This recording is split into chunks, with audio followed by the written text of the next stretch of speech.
I legitimately just had a tough pill to swallow. But today I'm gonna give you a little bit of a tough pill to swallow yourself. The topic of self-soothing or self-regulation or self-settling, whatever you want to call it, gets a bad reputation. But here's your tough pill to swallow. You need to teach your child emotional regulation and independent skills. It is a fact of life. If your child does not have these skills for independence, they're going to turn into a toddler or preschooler who has no self-regulation skills. They're going to have more temper tantrums. The list can go on and on and on. In an attempt to say this with a little bit of sensitivity, I'm just gonna say, you're not doing your child any favors, and if anything, you are hurting your child's development in the long run. Now, you might think I'm crazy and you might want to click off this video, but please stay tuned because we are going to talk about when you should start teaching your child self-soothing skills and why you should teach them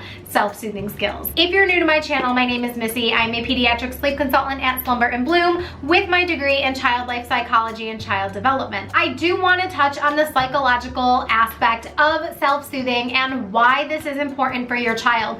There are so many benefits to teaching self-soothing skills, and we will get into when you should teach these self-soothing skills, but first let's talk about the benefits. I've broken it down into 6 benefits or different reasons why you should teach your child to self-soothe. Number 1, independence. We already touched on that. Number 2 is stress management. Now, whether it is a toddler or a preschooler or however old your child may be, they're going to have stress and they need to know how to manage it. If your child does not have self-soothing skills, they're not going to be able to handle when another child comes up and takes the toy that they want. Number 3, and you would like to probably think that this is a very important one to me, which it is improved sleep.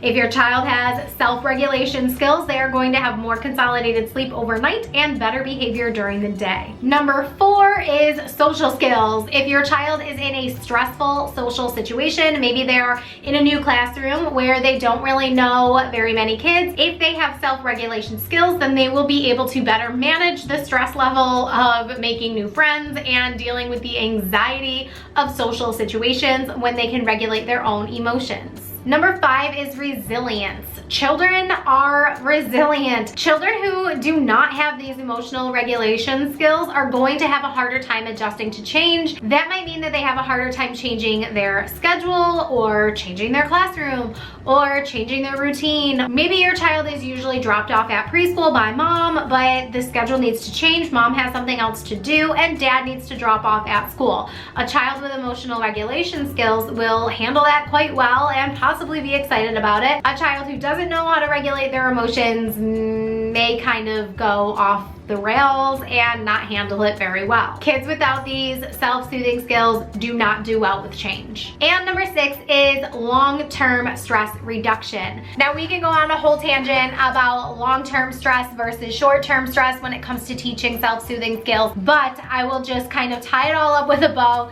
and say that when your child has emotional regulation skills, their long-term stress levels are lower than children who are constantly in that fight or flight mode. All right, let's jump into the juicy part of the video. Now we're gonna talk about when you should teach these self-regulation skills. This is where some parents have very, very, very passionate opinions. I'm gonna go ahead and say that it is never too late to teach your child self-soothing skills, but it can be too early. You don't want to leave a newborn baby crying uncontrollably and unattended to. Yes, there will be some babies who cry more than others no matter how much you try to soothe them, but you should not be purposefully letting your baby under 3 months old cry for an extended amount of time. On the flip side of it, you can always teach preschoolers or toddlers how to self-soothe if they do not have this skill yet. So do not assume that your child's self-soothing skills are a lost cause if they do not have them yet. Now, teaching your child self-soothing skills can be done in a lot of different ways, but when it comes to my job and my profession, what I'm going to teach you to do is sleep train your child. Now, it can be too early to sleep train, like I had already said, before 3 or 4 months old. At 3 months old, some parents choose to let their child learn how to self-soothe for maybe 5 minutes at a time. And if it doesn't work, then they will go and help their child. But by 4 months old, when your child actually goes through the 4-month sleep regression, during the 4-month sleep regression, find out more about it over here after you watch this video, and the video link will also be in the description box down below, so you can watch it after this one. But this is when your child's sleep patterns change and become more adult-like. This is the perfect time to sleep train. It's the perfect time to teach your child these self-soothing emotional regulation skills. Now, that doesn't mean that you can't practice laying your newborn down and seeing what happens. What I generally recommend parents to do, and you can find this in my newborn course, also linked down below. This is a guide to the entire 4th trimester.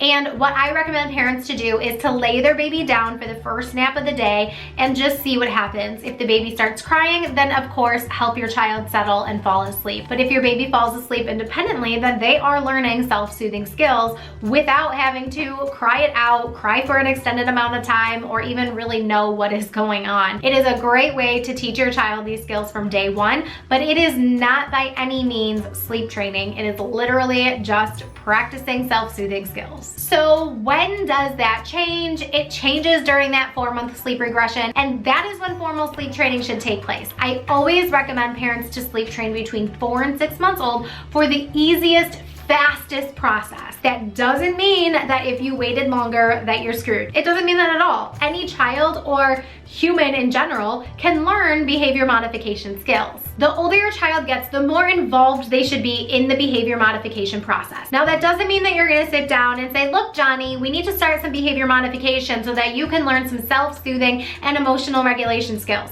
Absolutely not. That's gonna go above your child's head, and they're probably just gonna go run and play with a toy because that's all they know how to do. So what you're going to do is you are going to incorporate behavior modification techniques into your child's routines.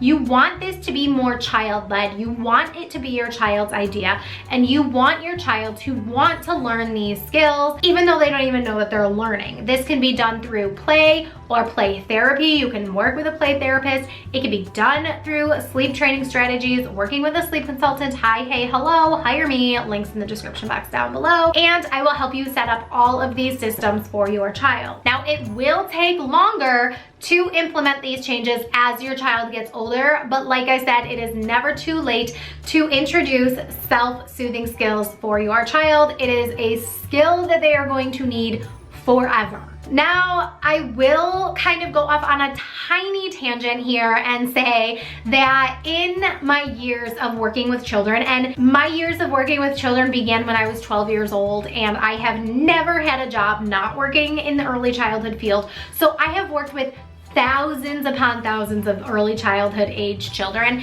And the one major thing that I have seen the most of is parents who coddle their child and stop them from crying immediately and give in and give them every single thing that they say that they want. This is going to sound so bad, but feeling entitled to getting everything that they want throughout their entire lives. It takes a conscious decision and conscious effort to not give in to every single demand of your child, because obviously we all want our children to be happy all the time, but they have to learn to be told no. They have to learn to accept that they're not gonna get every single thing that they want all the time. They need to be able to regulate their emotions when things don't go exactly their way. Because if they don't, they're going to turn into the child who thinks that they're going to walk into a job interview when they're 16 with ripped jeans, no resume, chomping on gum, and just saying, I want this job because I want money. Like, that is not the real world, and it is not how they are going to succeed.